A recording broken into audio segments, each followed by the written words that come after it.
翻工已經夠辛苦，仲要日日防埋班背後插刀嘅職場小人，其實係你個辦公位風水出咗問題。師傅今日教你3招超簡單嘅辦公室防小人秘訣。第一招，清理台面嘅植物。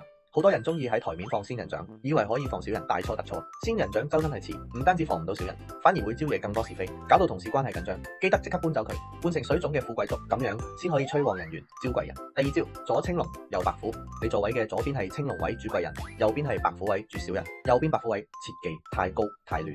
如果你嘅文件、雜物、電腦、熒幕通通堆晒喺右邊，就會壓制住貴人，助長小人氣焰。記得將高嘅嘢移去左邊，右邊保持乾淨整齊。第三招，椅背要有靠山。如果你嘅座位後面係一條大通道，或者背對住大門，喺風水上叫做無靠山。最容易招人背後計算，最簡單嘅化解方法係喺你張辦公椅背掛一件黃色或者啡色嘅外套，咁樣就等於幫自己加個靠山。小人想搞你都無從入手。不過辦公室風水只係輔助，一個人容唔容易招小人，其實你嘅八字流年一早寫明。想精準知道你今年會唔會犯小人，邊個生肖先係你真正嘅職場貴人？師傅推薦你用我研發嘅 AI 免費算命系統，即刻喺下面留言防小人，師傅直接將免費 AI 算命網址發俾你，幫你精準查看流年運勢，趕走小人，步步高升啦！